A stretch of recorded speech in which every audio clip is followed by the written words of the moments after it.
आदित्याय नमः।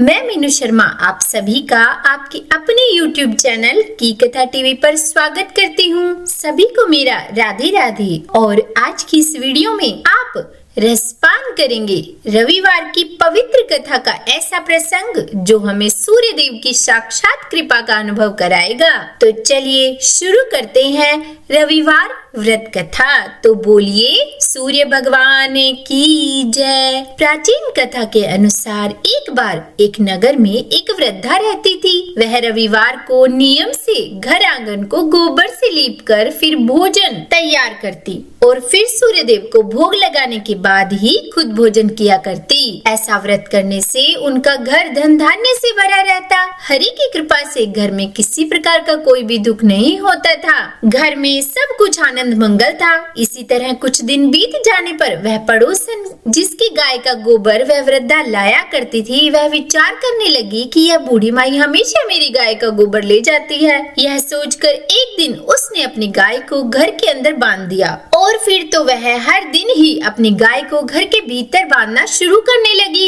इधर गोबर न मिलने पर बूढ़ी माई रविवार के दिन अपने घर को लीप नहीं पाई। इसीलिए ना उन्होंने भोजन बनाया और ना भगवान को भोग लगाया और ना ही खुद भोजन किया।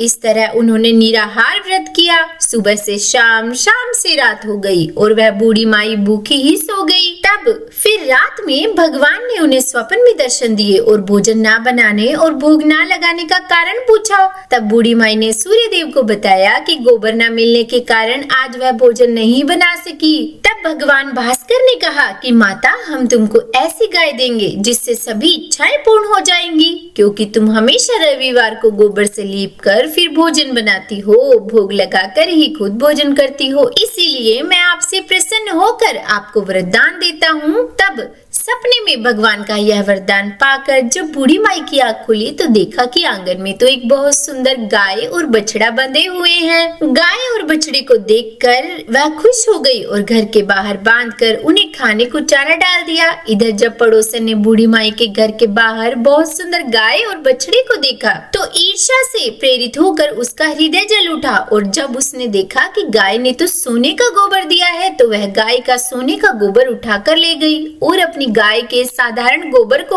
उसकी जगह रख दिया। वह रोजाना ऐसा ही करती रही और इधर सीधी सादी बूढ़ी माई को कानों कान इसकी खबर तक नहीं होने दी। एक दिन सर्वव्यापी ईश्वर ने सोचा कि चालाक पड़ोसन की वजह से वृद्धा ठगी जा रही है। तब एक शाम उन्होंने अपनी माया से बड़े जोर की आंधी ला दी। आंधी के डर से वृद्धा ने अपनी गाय को घर के भीतर बांध लिया। जब गाय ने गोबर दिया तो वह हैरान रह गई। फिर तो वह रोजाना अपनी गाय को घर के भीतर ही बांधने लगी। उधर पड़ोसन ने देखा कि गऊ घर के अंदर बंधने लगी है और वह सोने का गोबर उठाने में कामयाब नहीं हो पा रही है। तो कुछ उपाय ना देखकर एक दिन पड़ोसन ने राजा के महल में जाकर सारी बात बता दी। पड़ोसन ने राजा से कहा कि महाराज, मेरे पड़ोस में एक वृद्धा के पास एक ऐसी गाय है जो आप जैसे राजाओं के ही योग्य है और वह गाय रोजाना सोने का गोबर देती है। आप सोने से प्रजा का पालन कीजिए। वृद्धा भला उस सोने का क्या करेगी? राजा ने जब यह बात सुनी तो सुनकर अपने दूतों को वृद्धा के घर जाकर गाय लाने की आज्ञा दे दी। वृद्धा सुबह सुबह ईश्वर को भोग लगाकर भोजन ग्रहण करने ही जा रही थी। तभी राजा के सेवक गाय खोल कर ले गई। यह देखकर वह बहुत रोई, चिल्लाई, लेकिन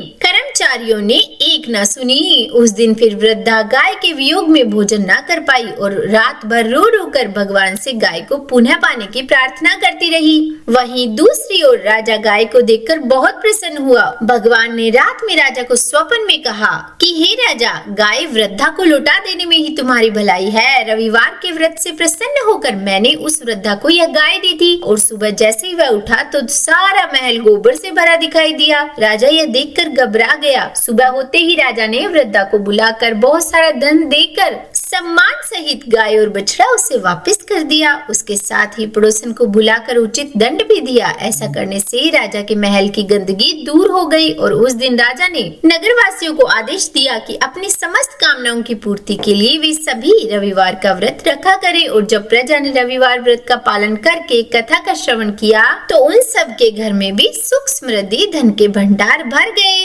ऐसी है रविवार व्रत की महिमा। तो बोलिए सूर्य नारायण भगवान की जय। हे सूर्य भगवान, आज की यह कथा कहने, सुनने या सुनाने में हमसे कोई गलती हो गई हो तो हमें क्षमा करना। उम्मीद करती हूँ आज की यह कथा आपको पसंद आई होगी। अगर अच्छी लगी हो वीडियो तो लाइक एंड शेयर कीजिएगा। चैनल पर नए हैं, सब्सक्राइब नहीं किया है तो सब्सक्राइब भी कर ही दीजिएगा और कमेंट बॉक्स में सूर्य भगवान की जय जरूर लिखिएगा।